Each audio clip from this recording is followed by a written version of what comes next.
Bismillahirrahmanirrahim. Assalamualaikum warahmatullahi wabarakatuh.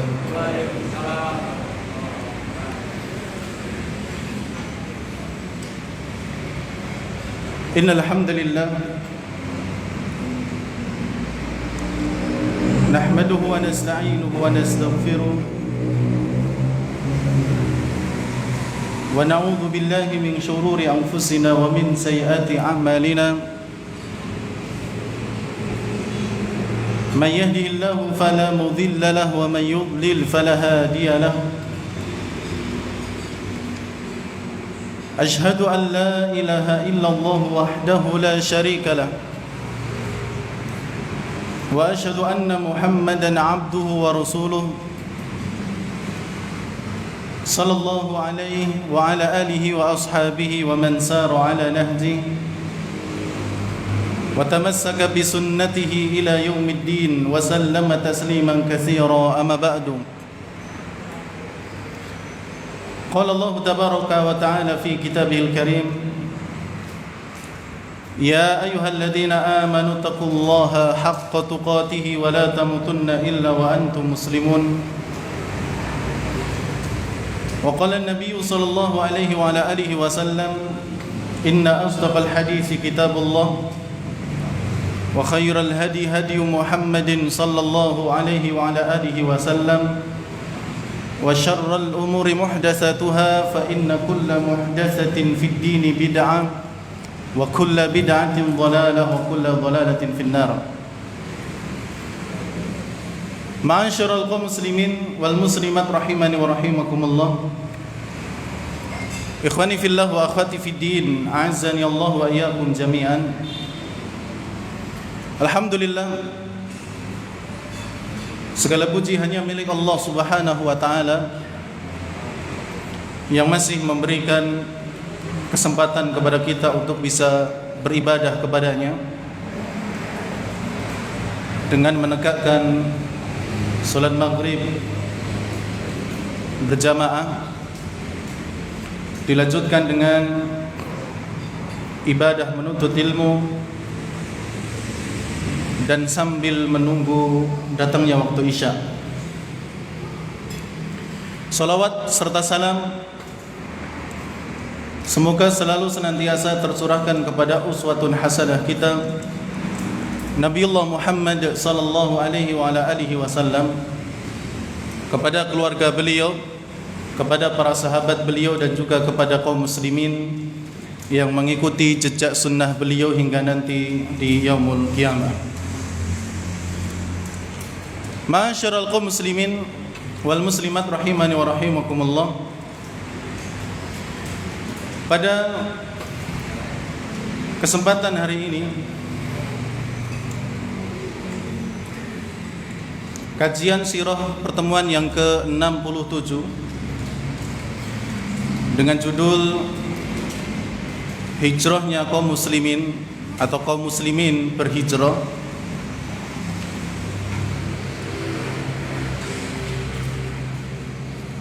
kita tiadakan terlebih dahulu. Jadi untuk malam hari ini kajian sirah kita libur dan akan kita ganti dengan tema yang lain, sebenarnya juga masih terkait dengan sirah, namun lebih mengarah kepada kisah tragis para penghina Nabi sallallahu alaihi wa ala alihi wasallam dan juga penghina syariat-syariat beliau. Jadi kita akan bacakan riwayat-riwayat yang menunjukkan akan besarnya balasan atau hukuman yang pantas diberikan kepada mereka yang menghina Nabi kita Muhammad sallallahu alaihi wa ala alihi wasallam, demikian pula menghina syariat-syariat beliau. Hal ini sebagai bentuk aksi kita ikhwani fillah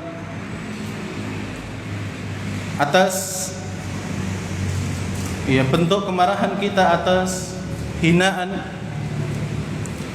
yang dilontarkan oleh orang-orang yang di luar Islam. Sekaligus lebih miris lagi adalah munculnya film pendek yang di sana menggambarkan atau ada di sana unsur melecehkan syariat Allah Subhanahu wa taala, yaitu cadar dan celana cingkrang. Bahkan seakan-akan mereka yang memakai cadar dan juga celana cingkrang adalah radikal dan unsur-unsur yang lain. Ya. Kenapa miris? Karena yang melakukan adalah orang-orang Islam, yang membuat orang Islam, bahkan di situ ada kiainya yang juga ikut menjadi pemerannya. Ya. Dan tentu kita tidak muwafik, ya, tidak setuju, ya, karena nama kiainya adalah muwafik. Tapi kita tidak muwafik dengan filmnya, ya. Kita tidak setuju dengan film tersebut. Maka mudah-mudahan ini merupakan bukti kita akan cinta kita kepada Nabi SAW dan syariat-syariat beliau. Dan semoga ini juga menjadi saksi bagi kita bahwa kita telah membela syariat-syariat beliau yang dilecehkan. Dan semoga mereka yang melakukan mendapatkan hidayah taubat dari Allah Subhanahu wa taala. Karena sebelumnya ikhwani fillah, kiainya ini sudah melecehkan Nabi SAW dengan mengatakan beliau itu ketika kecil nyintrip ini, umbelen gitu. Ya. Dan dia kalau beliau hidup di tempat kita, mungkin juga beliau akan nyolong jambu. Ya, dan sebagainya. Ini naudzubillah min dzalik. Nabi SAW dari kecil dituntun oleh Allah Subhanahu wa taala, tidak akan pernah melakukan hal-hal yang demikian. Ya, tapi kemudian dia istilahkan dengan anak kecil seperti kita. Mungkin cilian kita mungkin seperti itu. Umbelen, nyentrep, ya. Kalau dilap ya malah tambah kemana-mana umbelnya. Itu kita. Ya. Bahkan mungkin juga kita yang kemudian kalau ada jambu tetangga matang, kita yang menek, metik tanpa ngomong terlebih dahulu. Tapi kalau Nabi kita Muhammad SAW dari kecil dijaga oleh Allah Subhanahu wa taala, enggak akan mungkin mendapatkan sifat-sifat yang seperti itu. Nah, jamaah yang dirahmati oleh Allah, kita mulai dari kisah para penghina Nabi SAW tatkala beliau masih hidup.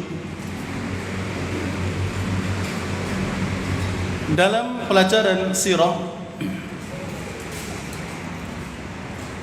telah kita sebutkan seorang tokoh kafir Quraisy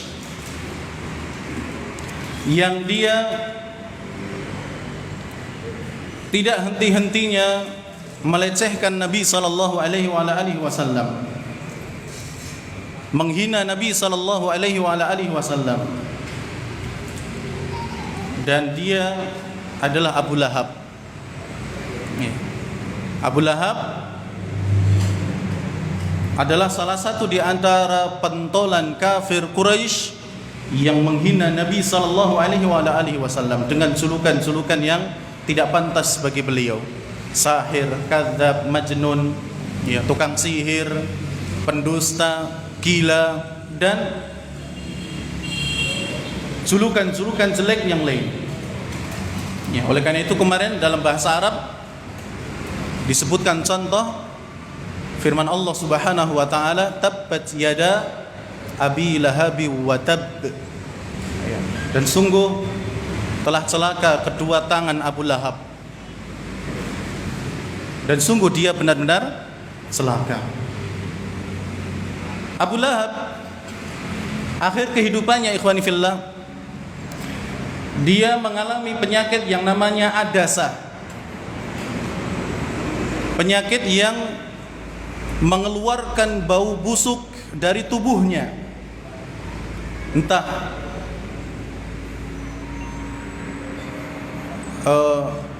keluar nanah atau mungkin keluar darah atau bahkan campur dari keduanya. Jadi intinya ketika akhir hayatnya Abu Lahab itu seluruh tubuhnya penuh dengan penyakit adasa. dan itu mengeluarkan bau busuk yang luar biasa. Sampai tidak ada satupun ya dari keluarganya yang mau mendekati Abu Lahab. Jadi kalau mengurusi Abu Lahab ini dari jauh, entah ngasih makan, dari ngasih minum, itu dari jauh, tidak mau mendekat karena saking busuknya. Dan ini keluarganya yang tidak mau. Bahkan ketika Abu Lahab dimandikan, ya, Abu Lahab ini dimandikan, maka cara menyiramnya itu dari jauh. Ya, dari apa? Dari jauh. Saking apa? Busuknya. Kalau sekarang ada selang, pakai selang. Ya. Karena mereka nggak berani atau nggak mau mendekati Abu Lahab karena memang baunya luar biasa, menyengat dan busuk luar biasa. Sehingga keluarganya ketika memandikan Abu Lahab itu dari jauh. Dan ini sudah penghinaan. Ya, balasan penghinaan atas penghinaan Abu Lahab terhadap Nabi kita Muhammad sallallahu alaihi wasallam. Bahkan ikhwani fillah, ketika Abu Lahab dimasukkan ke liang lahat itu dengan cara dilemparkan. Ya, mungkin digelindingke gitu. Kemudian setelah itu batu dan juga tanah untuk menguruk jenazahnya Abu Lahab itu juga dengan cara dilempar dari jauh. Ya, dan ini sudah apa? Juga penghinaan atas penghinaan dia kepada Nabi Muhammad sallallahu alaihi wasallam. Demikian tragisnya Abu Lahab. Padahal Abu Lahab ini ikhwani fillah ketika masih berkuasa, masih hidup, adalah orang yang disegani. Orang manapun akan dekat dengan Abu Lahab atau pengen dekat dengan Abu Lahab. Ya. Bahkan disebutkan bahwa dia ini adalah laki-laki yang tampan. Ya, laki-laki yang tampan. Namun di akhir hayatnya dia dihinakan oleh Allah Subhanahu wa taala, bahkan sampai keluarganya pun tidak mau mendekatinya. Kemudian yang lainnya ikhwani fillah, yang pernah menghina Nabi SAW ketika beliau masih hidup dan juga tewas mengenaskan adalah salah satu anak dari Abu Lahab, antara Utbah atau Utaibah. Ya, karena dalam hal ini ada silang pendapat di kalangan para ulama. Jadi salah satu dari putranya Abu Lahab ini pernah datang kepada Nabi SAW, kemudian memegang kerahnya Rasulullah, jadi kayak mau nonjok gitu. Kemudian sebelum pergi Rasulullah wajahnya diludahi. Nih, kurang ajar bagaimana lagi orang yang seperti ini. Jadi sudah diangkat ininya, dipegang kerah bajunya depan sini, kemudian sebelum pergi diludahi sama salah satu anaknya Abu Lahab. Lalu kemudian Nabi SAW berdoa kepada Allah, Allahumma sallit alaihi kalban min kilabik. Ya Allah, kuasakan kepada orang tersebut seekor anjing dari anjing-anjingmu. Ya. Tapi yang datang bukan anjing, yang datang adalah singa. Jadi suatu saat dia pergi ke Syam bersama kaumnya, bahkan di sana ada bapaknya. Kemudian menginap di suatu tempat karena kemalaman atau yang lainnya, maka disitulah datang seekor serigala atau seekor singa yang mencari mana yang namanya Utbah atau Utaibah. Ya, karena salah satu dari anaknya Abu Lahab ini masuk Islam nantinya. Maka salah satu anaknya Abu Lahab ini masih ya sembunyi, bahkan sembunyinya berada di tengah-tengah gerombolan kaumnya. Tapi karena memang singa ini Allah utus untuk menerkam kepalanya daripada salah satu anak Abu Lahab, maka dia pun mencari dia dan tidak mencari yang lain.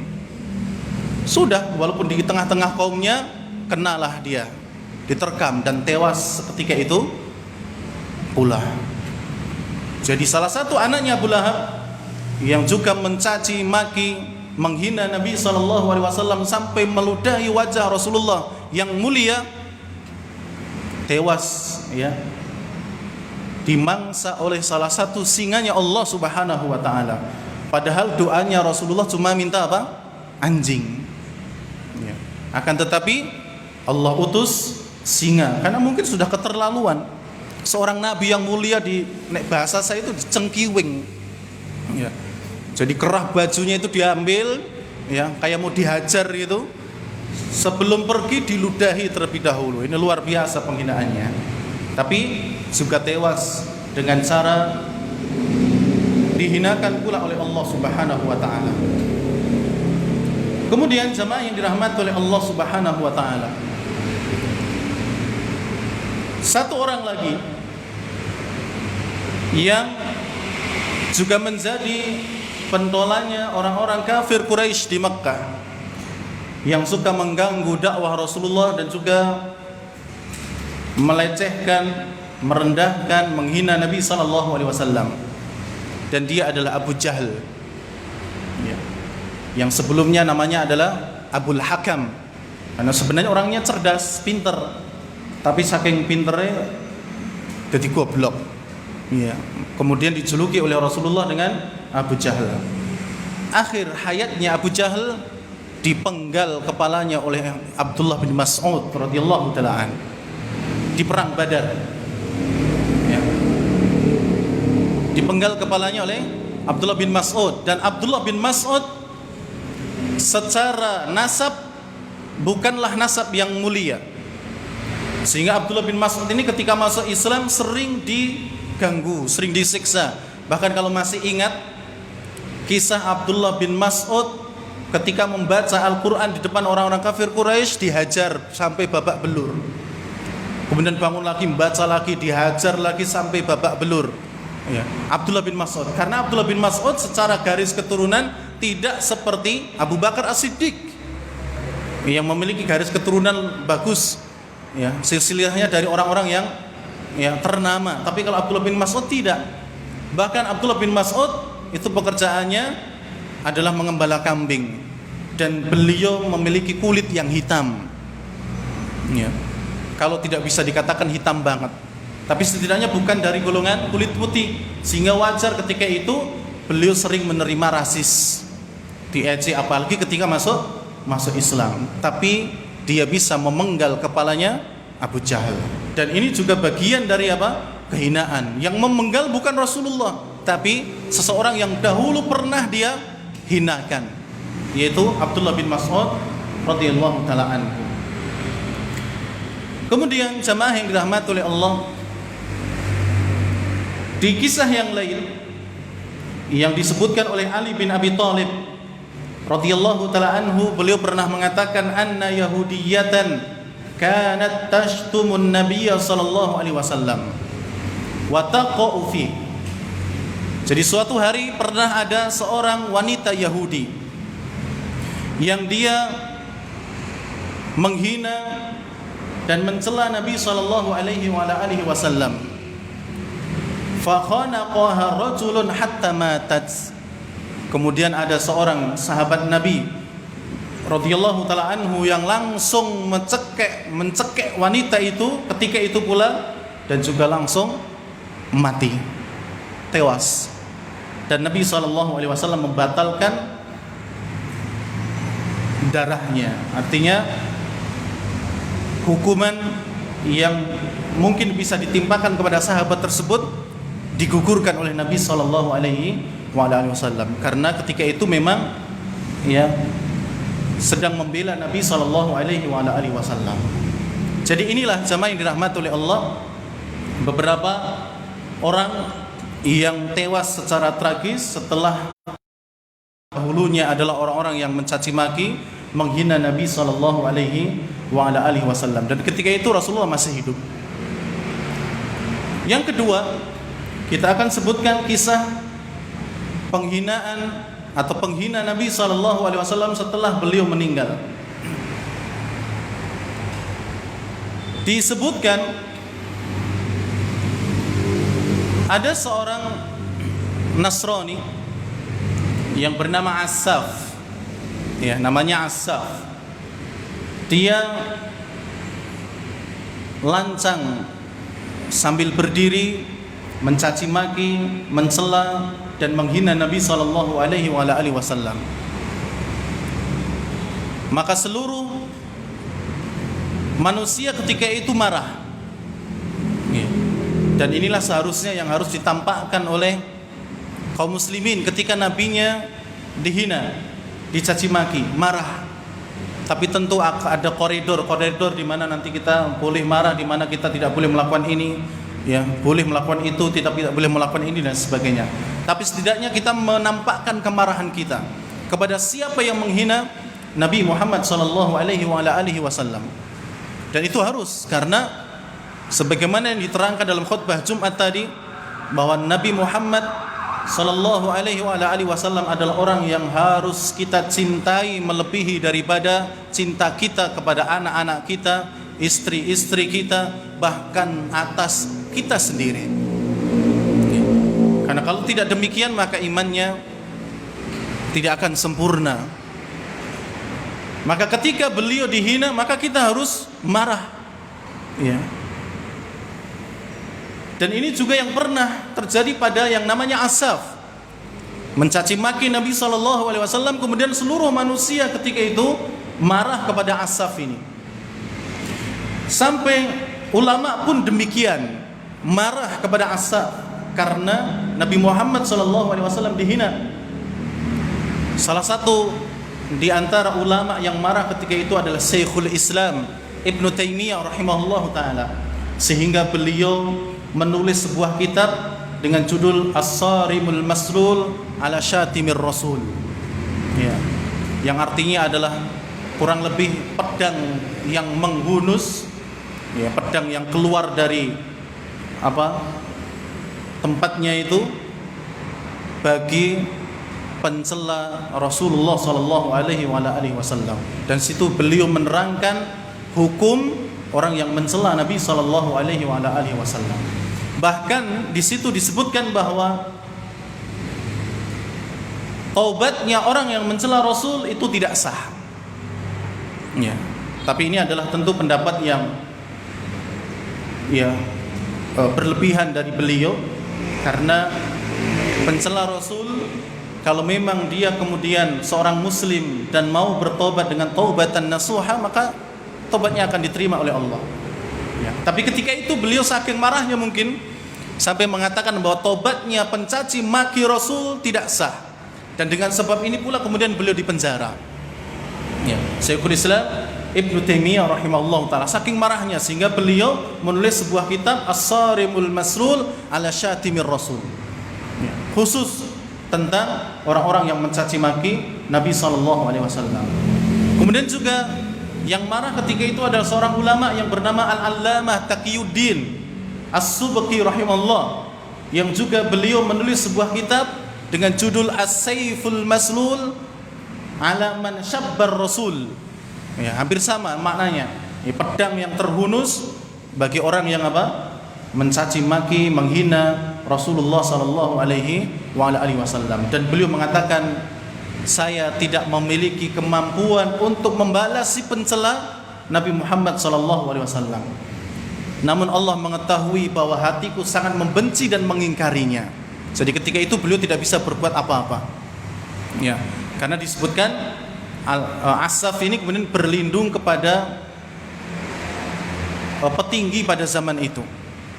Ya, sehingga para ulama pun tidak bisa berbuat banyak, termasuk Al-Allamah Taqiyuddin As-Subki rahimahullah. Sehingga beliau pun menulis sebuah kitab, dan dengan kitab itu beliau berharap ini menjadi saksi bahwa saya pernah membela Nabi Muhammad sallallahu alaihi wasallam sekalipun ketika itu saya tidak bisa ngapa-ngapain. Ya, saya tidak bisa membalas si pencela tersebut kecuali dengan menulis kitab. Ya, demikian pula kita ikhwani fillah di sini. Ya. Mungkin kita tidak bisa membalas hinaan dari petinggi Prancis, si Macron itu. Antum kalau tahu Macron itu sebenarnya dari bahasa Arab. Dari fi'il makara yamkuru makron. Ya. Jadi dari bahasa Arab. Antum malah kalah. Ya. Jenenge basa Jawa. Ya. Makron itu dari apa? Bahasa Arab. Dari fi'il makara yamkuru makron. Masdar dia, isim masdar. Yang artinya adalah pembuat tipu daya. Ya. Pembuat tipu daya. Makanya ikhwani fillah, kalau dia kemudian membolehkan peluncuran film kartun yang menghina Nabi SAW, ya memang namanya dia juga seperti itu, ya, tukang tipu daya, tukang makar, ya itulah makarnya dia, ya. Dan makarnya dia masih banyak. Bahkan yang saya baca, dia tidak membolehkan wanita muslimah untuk berhijab, ya, dan itu makar, ya. Makanya jangan sekedar nama untuk anak itu keren, ya. Anaknya namanya Ahlun Nar misalnya, ya. Ini bahasa Arab memang disebutkan dalam Al-Quran banyak, tapi artinya apa? Ya penghuni neraka. Macron, keren, petinggi Prancis kan gitu ya. Namanya anaknya Macron, tapi ternyata Macron artinya apa? Tipu daya, makar, ya. Maka jangan cuma sekedar keren, tapi juga dilihat maknanya. Maka pantas kalau kemudian Macron ini membuat makar yang seperti itu kepada kaum muslimin, karena memang namanya saja sudah mengandung makar, karena memang artinya adalah makar. Nah, ini pentingnya belajar bahasa Arab. Nah, ikhwani fillah rahimani wa rahimakumullah, ya, itu tentang bagaimana kemarahan para ulama dan juga kaum muslimin ketika Nabi SAW dihina. Kisah yang lain yang disebutkan oleh Anas bin Malik radhiyallahu taala an, dan hadis ini sahih, diriwayatkan oleh Imam Bukhari dan Muslim. Jasadnya penghina Nabi ditolak oleh bumi. Ya, jasadnya ditolak oleh bumi. Mau dikubur di mana dia kalau bumi sudah menolak? Anas bin Malik mengatakan, kana rajulun nasraniyan. Dahulu ada seorang Nasrani, laki-laki Nasrani. Fa aslama, yang masuk ke dalam agama Islam. Wa qara'a al-Baqarah wa ala Imran. Dan ketika dia masuk Islam, dia juga sudah belajar surat Al-Baqarah dan juga belajar surat Ali Imran. Entah menghafalnya atau mungkin belajar makna dan juga tafsirnya dan sebagainya. Tapi ketika dia masuk Islam, sudah belajar surat Al-Baqarah dan surat Ali Imran. Nah, ini sudah luar biasa. Kita aja mungkin baru Al-Fatihah itu aja suruh ngulang-ulang sama Ustaz Mariati, ya. Tapi ini sudah apa? Al-Baqarah sama Ali Imran, ya. Kita kalah, maka harus semangat lagi, ya, baca Quran dan menghafalkannya.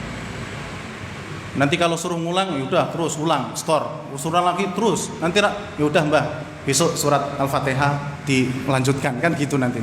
Ustadznya diri sing jelek. Nah, kata Anas, fakana yaktubu lin Nabi sallallahu alaihi wasallam. Tidak cuma belajar Al-Baqarah dan juga Ali Imran. Si Nasrani yang telah masuk Islam ketika itu juga menjadi penulisnya Nabi sallallahu alaihi wasallam. Ya, mungkin ketika Nabi ingin menulis surat kemana gitu, maka dia yang menulis, ya, dibantu oleh si laki-laki ini. Fa'ada nasraniyan, tapi suatu hari laki-laki ini kembali murtad dan kembali kepada agama lamanya, yaitu Nasrani.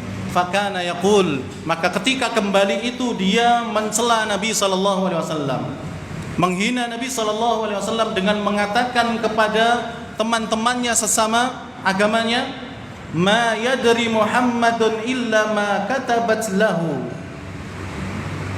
atau illa ma katabtu lahu. Sesungguhnya Muhammad itu tidak tahu apa-apa. Sesungguhnya Muhammad itu tidak tahu apa-apa kecuali melalui apa yang saya tuliskan untuknya. Jadi ikhwani fillah rahimani wa rahimakumullah, seakan-akan si laki-laki ini dahululah dia yang mengajari Nabi Muhammad. Padahal bukan seperti itu. Nabi Muhammad SAW menjadikan orang ini sebagai penulis saja. Ya, karena Rasulullah kan Nabiul Ummi kan, tidak bisa ya menulis Rasulullah, dan ini mukjizat. Ya, karena kalau bisa menulis sudah Al-Quran itu dikatakan bahwa dia adalah hasil tulisan Nabi Muhammad, selesai. Tapi karena Rasulullah nggak bisa nulis, itulah kemudian dijadikan oleh ya Allah Subhanahu wa taala senjata bahwa Al-Quran itu bukan tulisannya Nabi Muhammad. Karena Rasulullah tidak bisa menulis, maka yang menulis adalah para sahabat ketika itu. Ya, Rasulullah menyebutkan ayatnya, menyebutkan suratnya, kemudian ditulis oleh para sahabat. Jadi seakan-akan orang ini menuduh Rasulullah nggak tahu apa-apa. Dia taunya setelah diajari oleh laki-laki tersebut. Fa'amatahullah. Maka kemudian Allah Subhanahu wa taala mewafatkan orang tersebut. Matilah orang itu. Fadafalu, maka teman-temannya dan mungkin keluarga atau yang lainnya menguburkan orang tersebut. Fa asbaha wa qad lafadathul ard.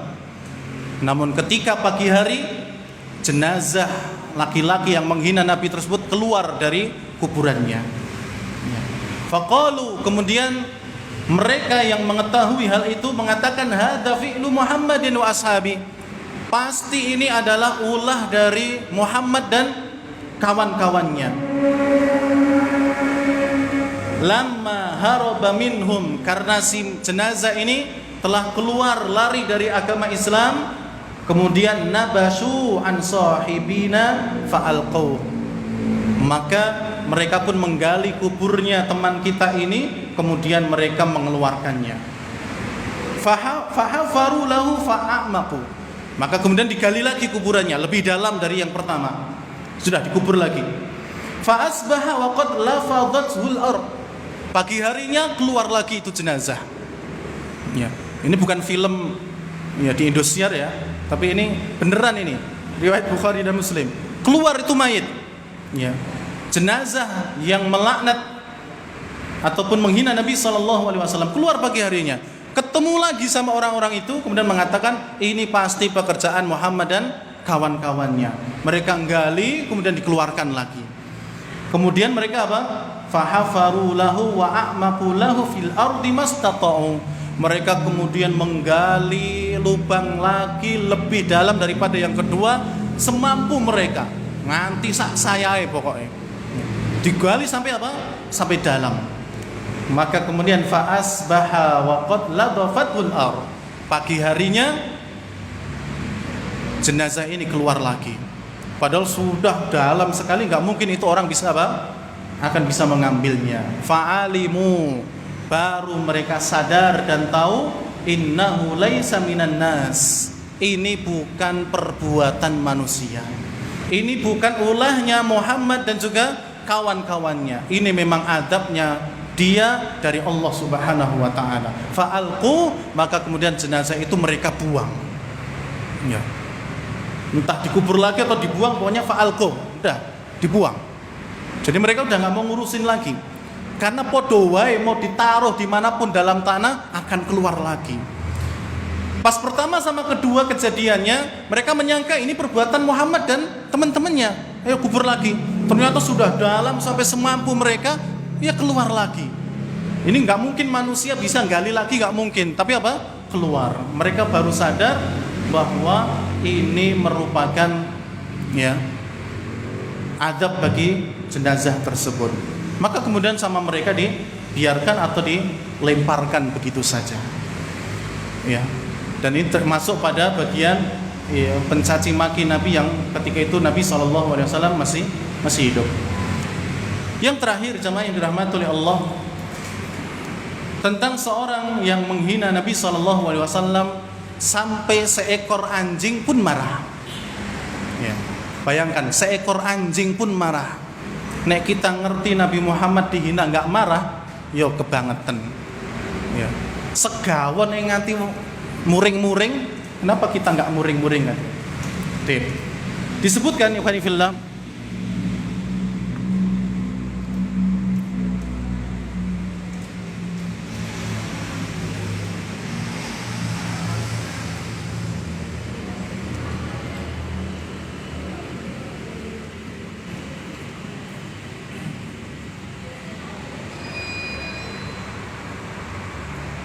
Tip.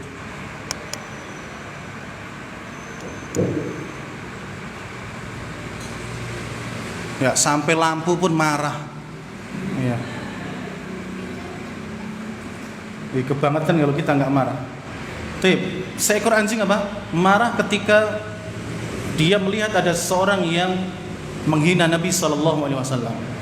Dzakara an Jamaluddin Ibrahim bin Muhammad At-Tibi. Disebutkan dari Jamaluddin Ibrahim bin Muhammad At-Tibi. Anna ba'da umara'il mughli tanassara. Ada salah seorang atau sebagian besar pemuka bangsa Mongol masuk ke dalam agama Nasrani. Fahadhara indahu jama'atun min kibarin nasara wal mughli. Maka kemudian berkumpullah pembesar-pembesar Nasrani ketika itu dan juga pembesar-pembesar bangsa Mongol untuk mengadakan haflah azimah, ya, pesta yang luar biasa karena ada sebagian besar dari bangsa Mongol pemimpinnya yang masuk agama Nasrani. Maka mereka mengadakan apa? Pesta. Faja'ala wahidun minhum yatanakkasun an-nabiyya sallallahu alaihi wasallam atau yantakisun nabiyya sallallahu alaihi wasallam. Kemudian ada salah satu dari mereka yang menghina Nabi sallallahu alaihi wasallam dengan berdiri kemudian berkhutbah dan isinya adalah menghina Nabi sallallahu alaihi wasallam. Wa hunaka kalbun saydun marbutun. Dan ketika itu ada pembesar Mongol salah satunya yang memiliki anjing besar, anjing buruan, dan dia sedang diikat dengan besi di salah satu tembok atau mungkin tempat yang lain. Diikat ketika itu. Falamma aktsara min dzalik wasaba alaihi al-kalbu fakhamasahu fakhalasuhu minhu. Kemudian ketika anjing ini mengetahui atau mendengar ada seseorang yang berkhutbah mencaci maki Nabi sallallahu alaihi wasallam dan itu sudah terlalu banyak caci makiannya, maka sang anjing ini pun kemudian menggila, kemudian melepaskan ikatan besinya tersebut, kemudian menerkam sang penghina Nabi sallallahu alaihi wasallam tersebut. Diterkam. Tapi kemudian dilepaskan oleh orang-orang sekitar. Akhirnya lepas. Ya, anjing itu lepas gigitannya, kemudian diikat lagi. Wa qala ba'dhum, ya, orang-orang yang hadir ketika itu ada yang mengatakan hada bikalamika fi Muhammad sallallahu alaihi wasallam. Mungkin anjing ini marah karena mengetahui dan mendengar kamu mencaci maki Muhammad sallallahu alaihi wasallam. Faqala kalla bal hadal kalbu azizun nafs. Enggak, ya. Anjingnya saja mungkin yang agak keras sifatnya, ya. Sehingga ketika saya mengayun-ayunkan tangan, kan namanya orang khutbah atau orasi itu kan mungkin tangannya yang ada yang diayun-ayunkan, ya kan gitu. Ya, mungkin pas saya seperti ini, ya, anjing menyangka saya ingin menyerang anjing itu, maka anjingnya apa? Lepas kemudian menggigit tangan saya. Itu alasan sang orang yang digigit anjing tersebut. Namun kemudian jamaah yang dirahmati oleh Allah Subhanahu wa taala, setelah itu kemudian laki-laki ini kembali berdiri berkhutbah dan mencaci maki Nabi sallallahu alaihi wasallam. Ya.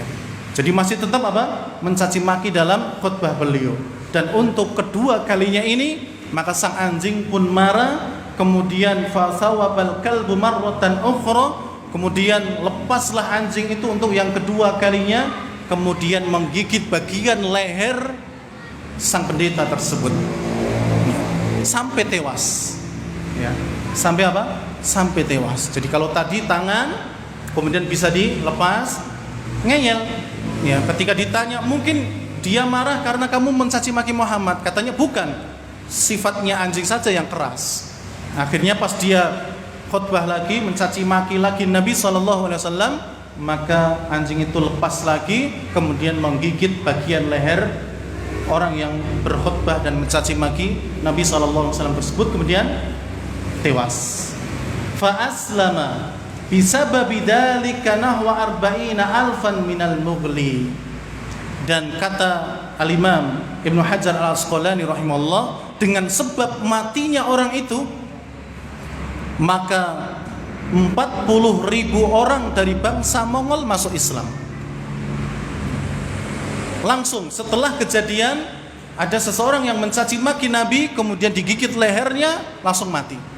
Dan itu terjadi dua kali. Langsung seketika itu pula aslama bisababi dzalik, ya, masuk Islam dengan sebab peristiwa tersebut, arba'ina alfan minal Mughli, 40.000 orang dari bangsa Mongol.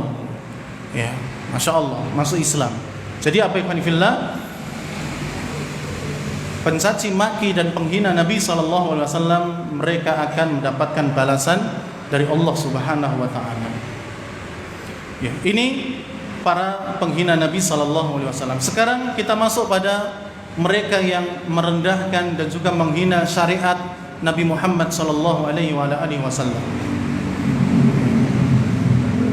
Ada beberapa riwayat yang menyebutkan hal ini. Ya, sekali lagi ini adalah tanggapan atau reaksi kita dari film yang ada, yang seakan-akan di dalamnya ada unsur penghinaan terhadap cadar dan juga celana cingkrang. Ya, kenapa tidak? Ya, karena di situ ada adegan mereka berkelahi. Ya, kemudian wanita yang bercadar itu direnggut cadarnya, dibuka gitu. Intinya kalah lah. Ya. Kemudian yang satunya pakai bendera merah putih dan sebagainya, sedangkan satunya pakai bendera yang lain. Tapi celananya cingkrang, bercadar juga wanitanya. Kelahi di situ. Kenapa enggak yang satunya ini yang PKI misalnya, atau satunya mungkin preman misalnya? Kenapa gitu? Kenapa harus yang cingkrang sama yang bercadar? Maka seakan-akan di sini ada unsur pelecehan. Maka ingatlah, semoga hadis-hadis ini menjadi peringatan bagi kita semuanya. Salah satu yang ingin kita sampaikan adalah tatkala Nabi SAW melihat ada seseorang yang memakan dengan tangan kirinya.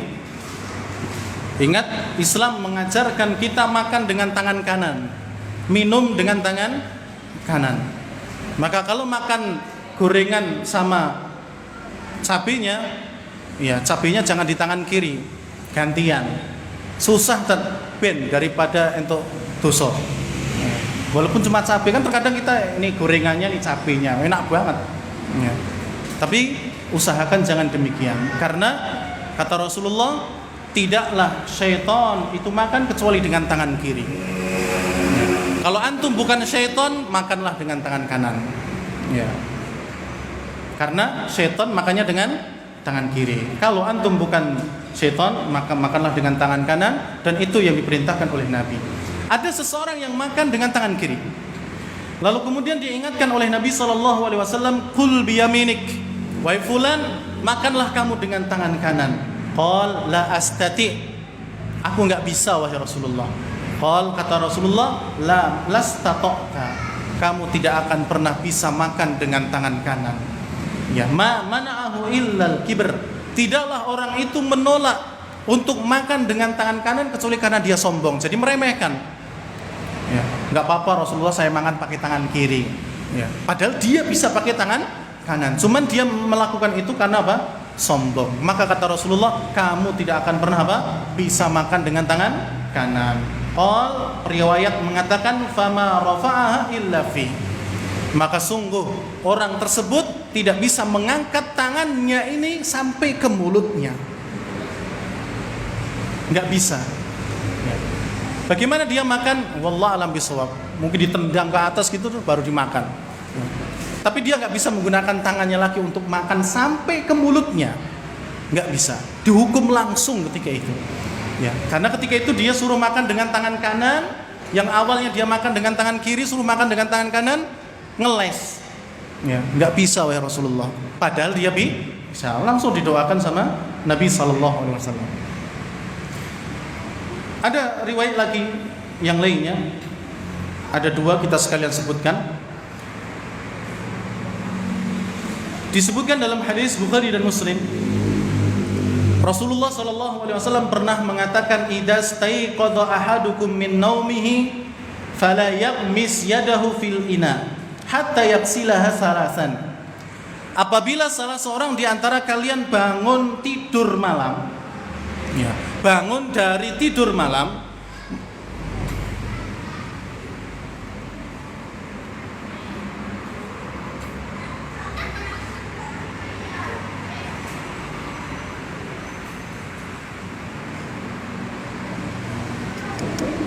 apabila kalian bangun dari tidur malam, maka janganlah langsung memasukkan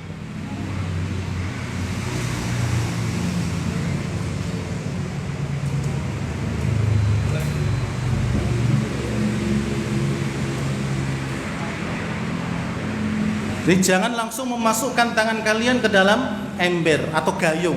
Jadi jangan langsung dimasukkan, tapi cuci terlebih dahulu tiga kali.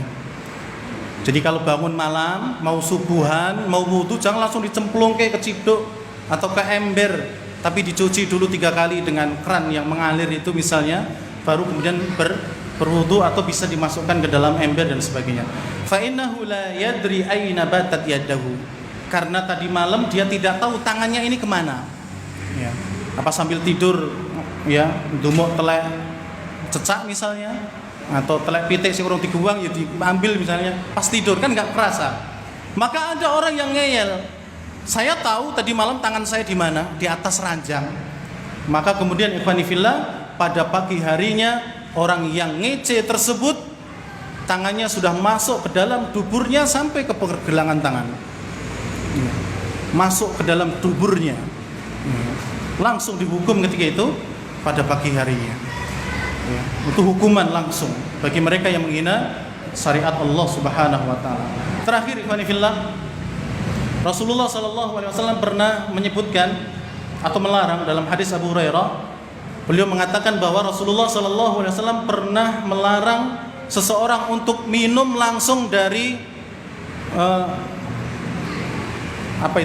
teko. Kemudian kan ada ini tempat ininya ya, tempat keluarnya air teko itu. Nggak boleh langsung dimut gitu. Ya. Kata Rasulullah itu nggak boleh. Ya, itu tidak boleh. Kemudian dalam riwayat Imam Hakim disebutkan bahwa ketika itu ada orang yang ngeyel. Udah nggak apa-apa, saya tak minum langsung dari apa? Tekonya itu. Jadi teko yang tertutup, kemudian ada lubang yang bisa untuk keluar air itu nggak boleh langsung minum dari sana. Maka ada yang ngeyel. Maka Ayyub mengatakan, fa'unbitu anna rajulan yashrabu min fiyis siqaq fa kharajat hayyah. Ketika yang ngeyel ini minum langsung dari keluarnya air yang ada di tempat air, wadah air itu, maka tiba-tiba yang keluar itu adalah ular. Jadi keluar ular dari lubang tersebut. Dan ini adalah faedahnya. Jadi misalnya ada tempat air apalah itu ya, kemudian kan biasanya atasnya ditutup.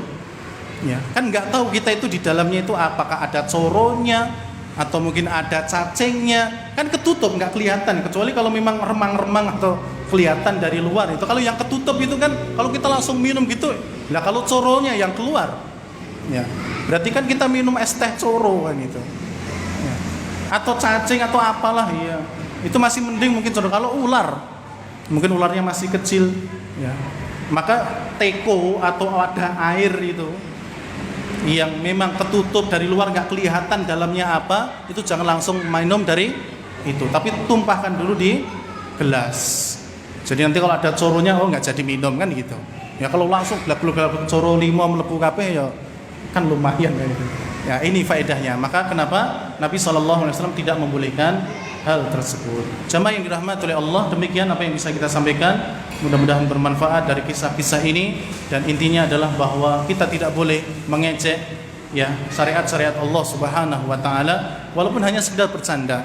Ya, jenggotan kayak wedus misalnya, cingkrang kayak orang banjir misalnya, cadaran kayak orang atau ninja misalnya, jangan.